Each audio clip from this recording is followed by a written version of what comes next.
This is Stanford Engineering's The Future of Everything, and I'm your host, Russ Altman. If you enjoy The Future of Everything, please follow or subscribe on your favorite listening app.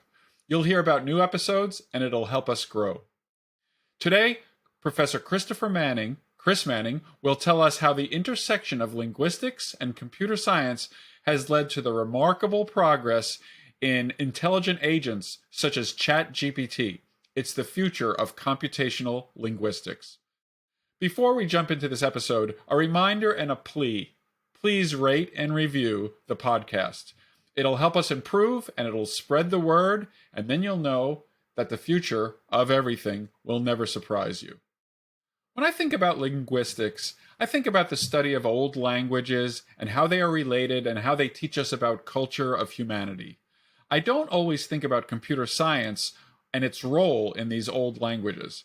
However, recently, we have seen the rise of these intelligent chatbots like ChatGPT-4, which shows remarkable capabilities in understanding human language and generating responses to a variety of questions across all areas of human endeavor. Are these chatbots a surprise, or were the computational linguistics experts who've been studying this field for decades totally expecting us to achieve this capability? Well, Professor Chris Manning is a professor of linguistics and computer science at Stanford University. He creates computational methods for studying linguistics and computational methods for having computers and humans interact. He will tell us that these capabilities were shocking even to the experts. Yes, there was some early work that anticipated progress, but what we've seen in the last year is something that nobody expected. So Chris, you're a professor of both linguistics and computer science. Now, some people might be surprised to know that that's even a thing, because we think of linguistics as the study of languages, old languages, new languages, emerging languages, and we think of computer science as a very different study, but obviously they're not that different. So could you start out just telling us, what is the intersection of linguistics and computer science, and why do we care about it? Well, yeah, so linguistics is a very diverse field. I mean, a lot of the time people think first of philology and reconstructing ancient tongues, but lots of other things go on. So there are sociolinguists who look how different communities speak and use language in quite different ways, for example. But for me, what I do is deal with how we can get computers to understand, generate, learn languages, which connects into cognitive science questions, because that's also what variously psychologists would study from a more sort of human-centered cognitive perspective, as how does this go about, where I'm on a slightly more technological level of wanting to get our computers so that they can understand us in the same way that other human beings do. So a lot of that has a more machine learning engineering flavor of how to build models, but it also centrally depends on the subject domain. So just as for your own work, Russ, if you're working in bioinformatics, it's useful to know something about biology as well as something about computation. Similarly, there's value in understanding what the structure of human languages is. Yes, and I'm sure we're going to talk about artificial intelligence and some of the amazing things that we're starting to see in a moment. But before that, I'd like to explore a little bit the relationship of language to intelligence. Do you think about it as there's an intelligent being and that intelligent being creates language to communicate? Or is it much more kind of rich connection between how we think about things and the words we have even to think about? So to talk a little bit about the relationship between language and intelligence. Sure. I should preface it by saying this is certainly an area that's been debated a lot by philosophers and cognitive scientists, and not everyone has exactly the same view. Great. But my personal view is that language is extremely important to human intelligence. That if you compare humans with some of our nearest neighbors, chimpanzees, bonobos, and things like that, it's kind of hard to differentiate us in some of the basics of intelligence, it seems. That, you can look at things like planning, tool use, memory, a lot of the things that people talk about for intelligence. And, to first approximation, it doesn't seem like there's much difference. I mean, in some areas, chimpanzees have better short-term memory than human beings do, in fact. But, nevertheless, then it just seems like there's this night and day difference between chimpanzees' intelligence and human beings' intelligence, and what we've been able to do with that, right? There's a difference between having a stick to dig out some ants versus having a cell phone in your pocket. Seems kind of different. And my belief is that the development of human language has been essential to leveling up human intelligence.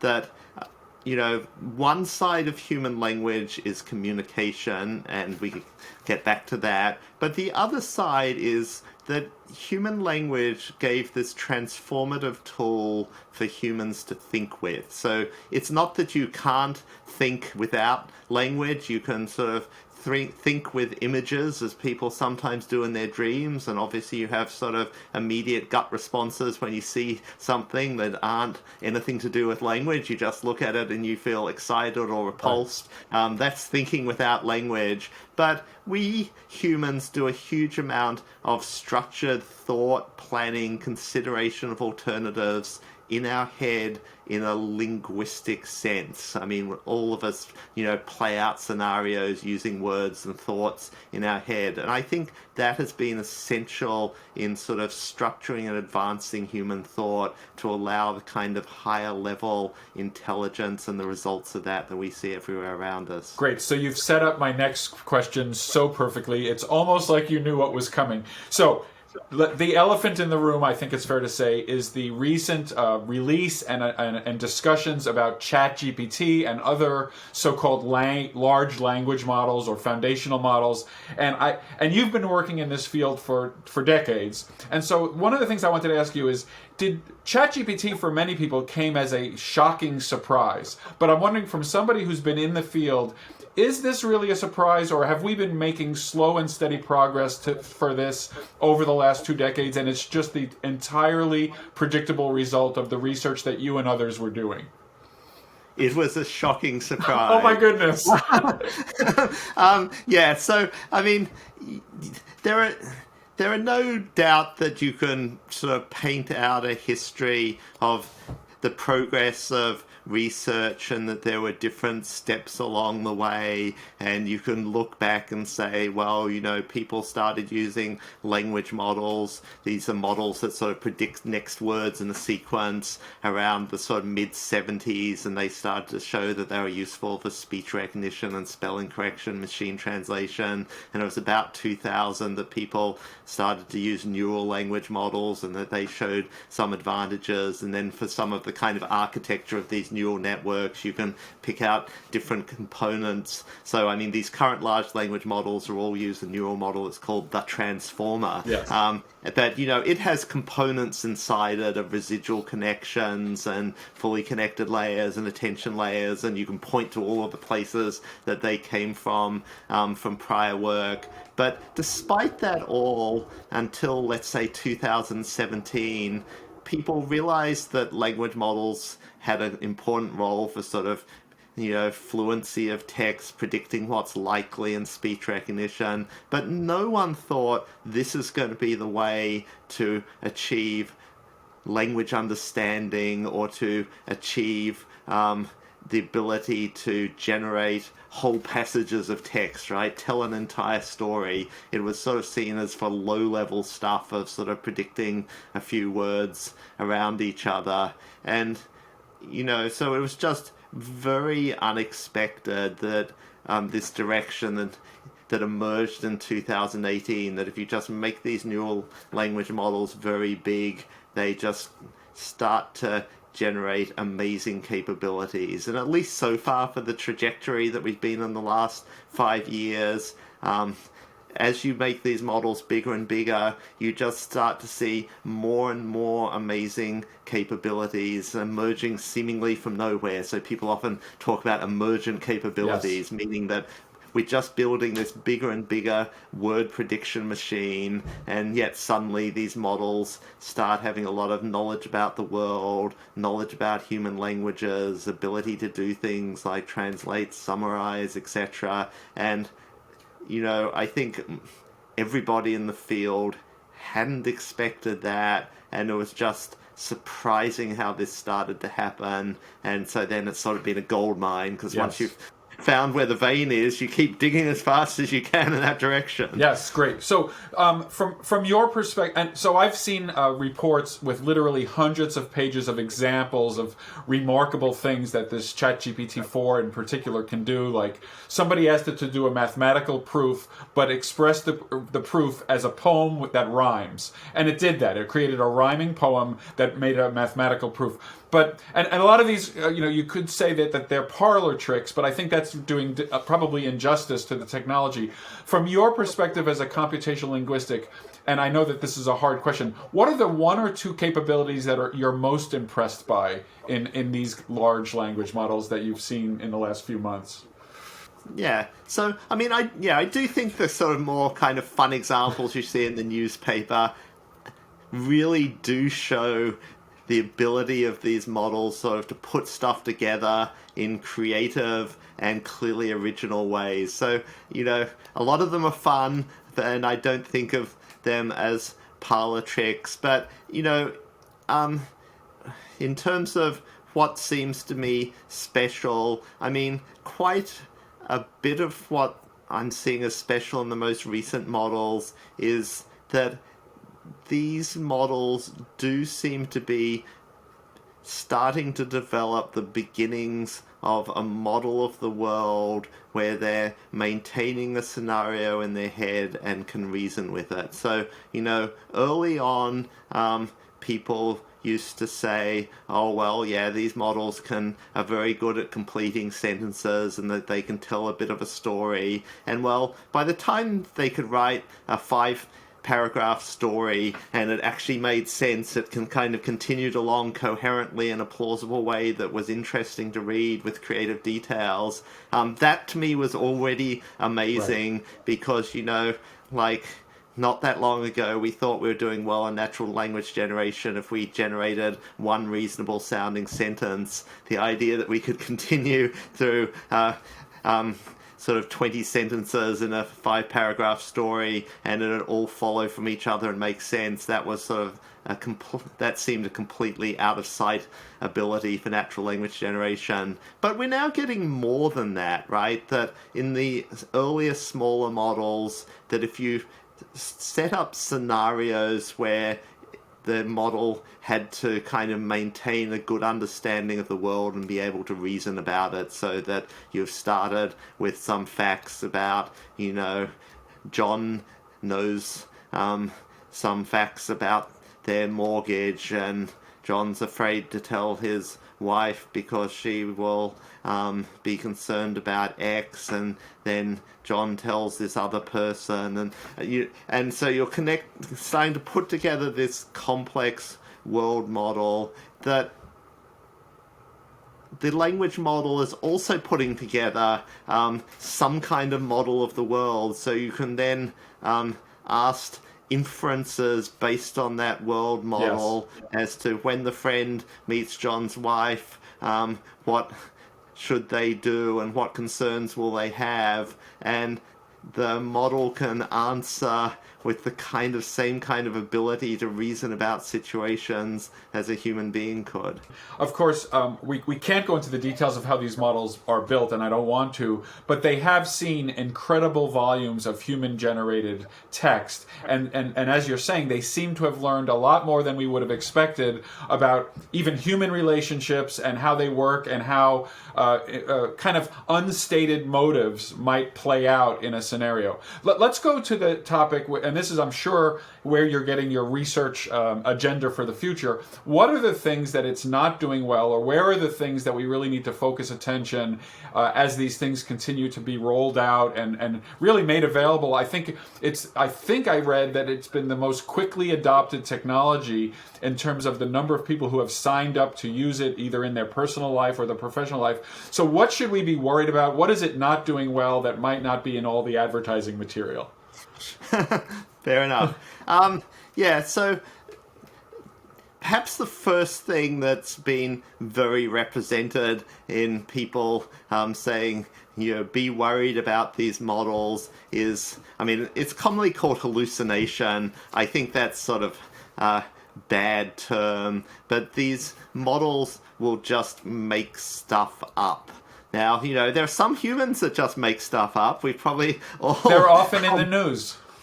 Seen a few of them, yes, 2017 to 20 or something. But, in general, human beings have a pretty good sense of what they know, and in certain circumstances, they'll tell a yarn, but, most of the time they know what they know and will be reporting truthful things in that space. It's actually a kind of a deep architectural fact about how these models are designed, is that the whole goal of them is, given this context, predict what's most likely to follow. And that means if they know facts, that they will basically give those facts. But if they don't know facts, or you give them some kind of counterfactual scenario, they will, with equal confidence in the way they talk, just put whatever. So, maybe the model doesn't know much about your educational background, Russ, so it'll say, okay, Stanford professor, well, maybe that means you got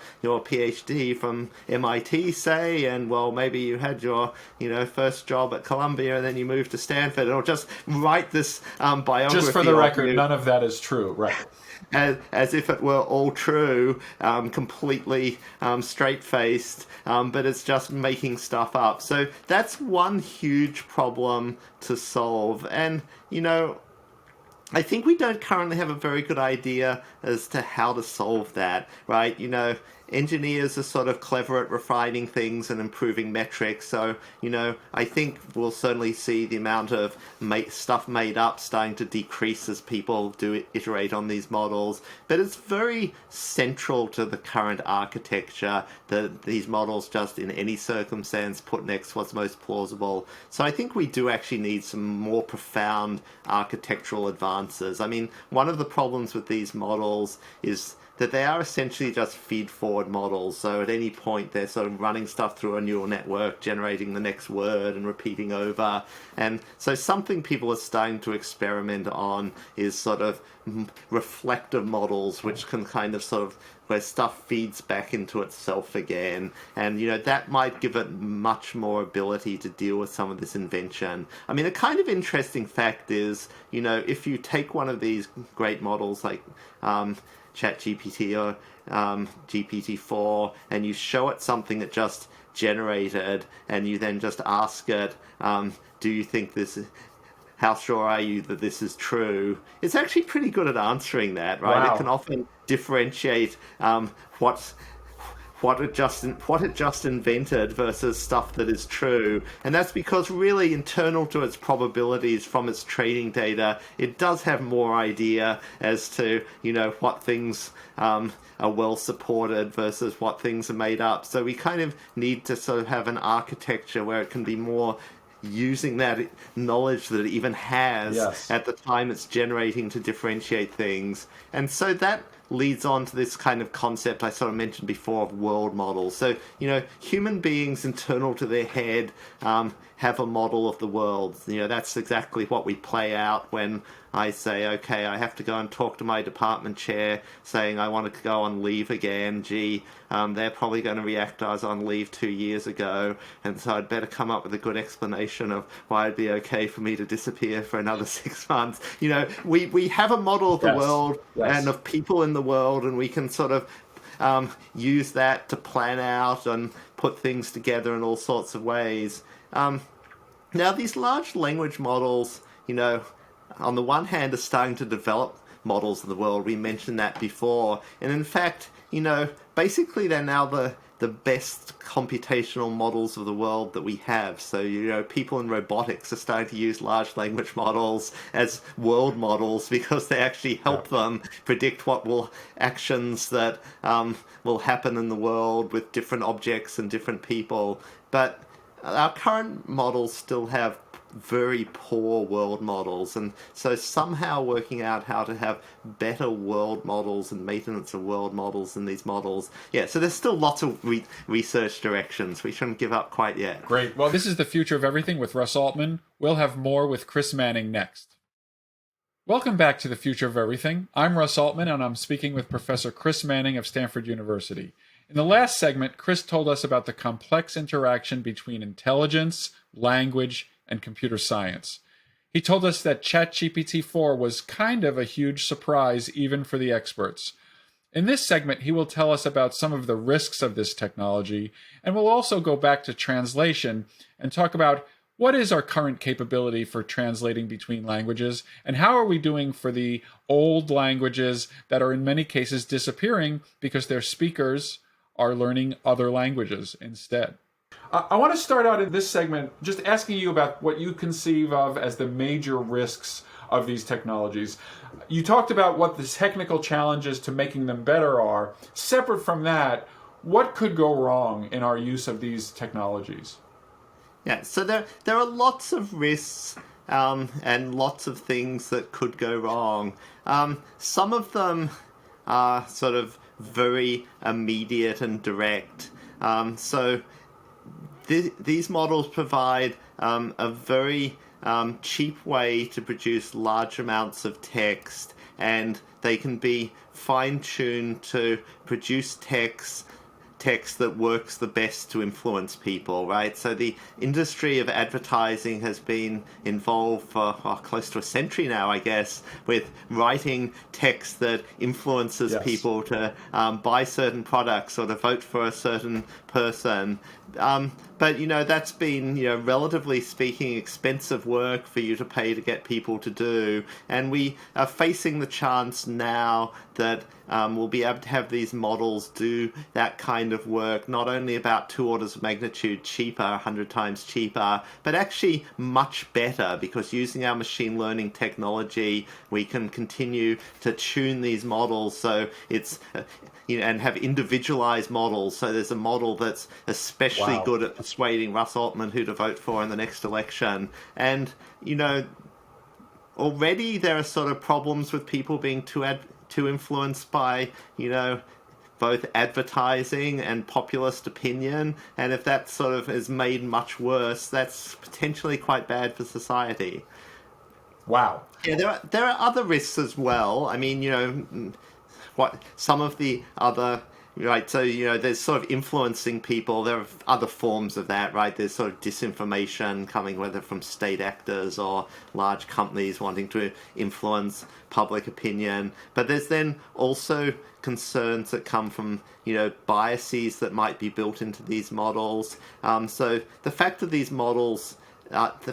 models are dominated by the people who tend to have power, because they're by and large the people who write the most and it gets disseminated the most. So they're not equally representing all the voices of humanity. And so that is then a bad source of bias, which can further drive things away from the direction of trying to give us equality in society. And that's especially worrying because, at least on the trajectory we're on at the moment, there is a small number of large language models that are dominating the scene, such as the ones from OpenAI. And so if to a first approximation, everybody is using the same models and they've got particular biases in favor of certain kinds of people and against other kinds of people, well, it's sort of bad if you're on the right side of that equation. And it sounds to me this is not a purely technical challenge for folks like you and your research colleagues. It sounds like society is going to have to make decisions about what is and isn't allowed, and if there are any kinds of cones that they want to set up for the behavior of these models. And I'm sure that's a difficult discussion. Is it happening?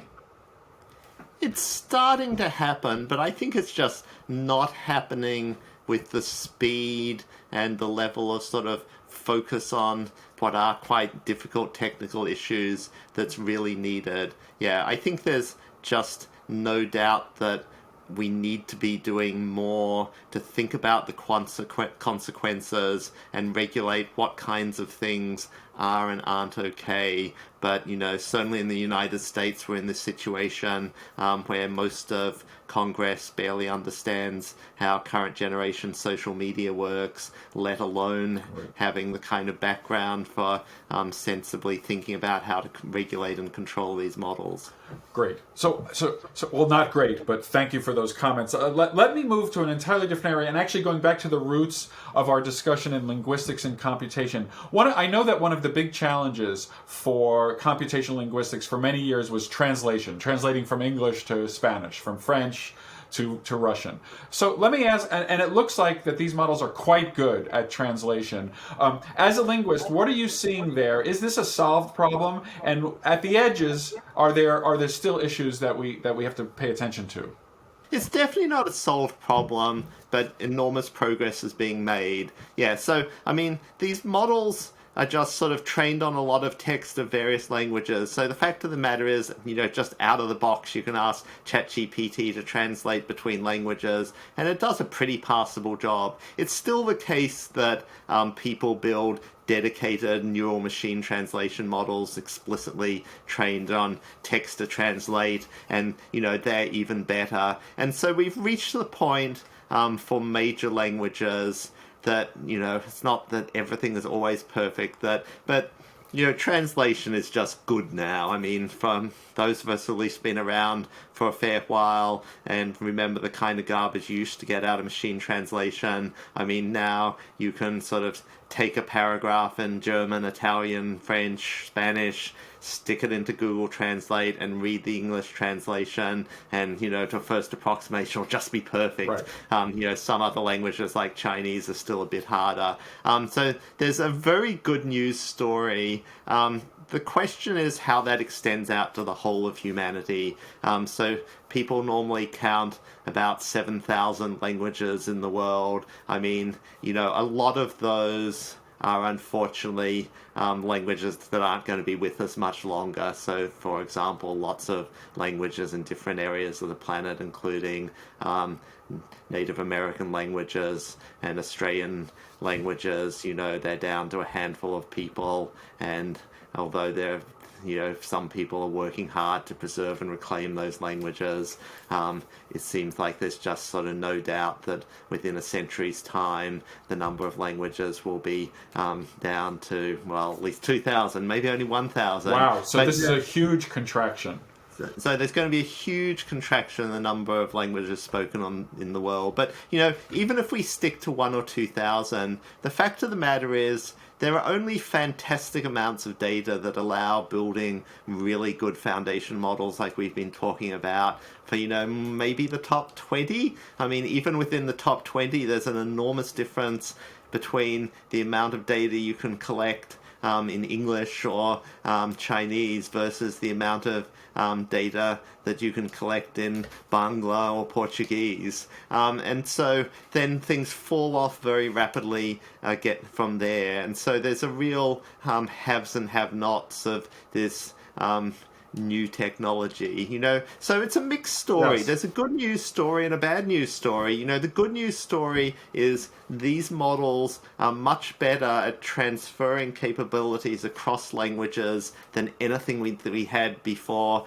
So we're actually sort of making progress, and we're also better able to handle smaller languages than we used to be. But, that's a relative claim. It's still the case that there are lots of languages with millions of speakers for which we just don't have good language technology, and there's no easy way to make it even in the current world, because we just don't have the kind of data resources to be able to do so. And that reflects things like the legacy of colonialism, right? So that you see in much of Africa that there are major languages in Africa which we'll have 10 million plus speakers, lots of people, right? So that those are larger languages than European languages like Danish or Norwegian. But the fact of the matter is that the educational system in those countries, that people are still, being schooled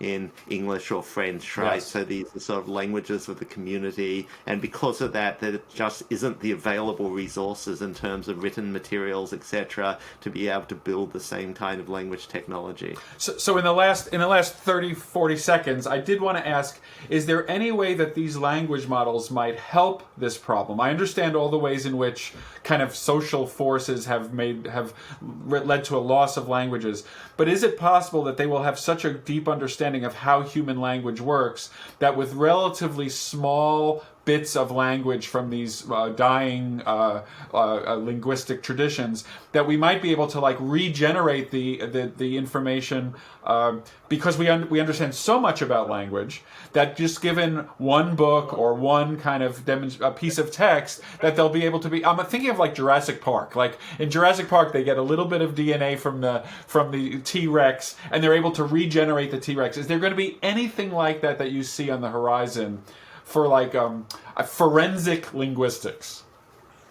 Yeah, I think so. And it is already the case that neural models have been applied to deciphering and decoding languages. Right. I mean, I think you can only go so far, right? So you're more expert on DNA than me, but like if you have the DNA, that actually is giving you the whole blueprint. Yes. So you only Yes. need, a few strands of DNA, and if you've got good enough science to decode it all, you've got everything in some sense. Right. Whereas if you've sort of only got one book or some short stories, you just don't have nearly enough of the language. You just don't know what other words are. So anything that you sort of do in those circumstances can try and be faithful to what you do know and exploit that, but also has to invent stuff. And that's what's happened in human cases as well, right? So that when Hebrew was revived for modern Hebrew, well, certainly it was following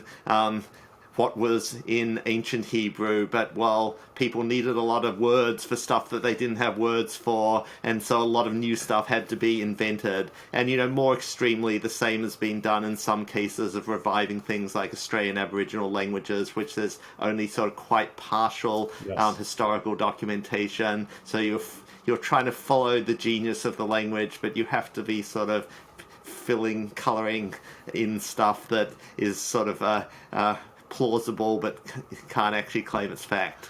Thanks to Chris Manning. That was the future of computational linguistics.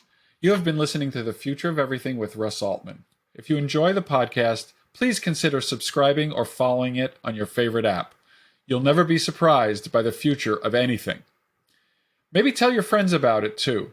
Also, of course, rate and review it. It will help us grow and it will help us improve.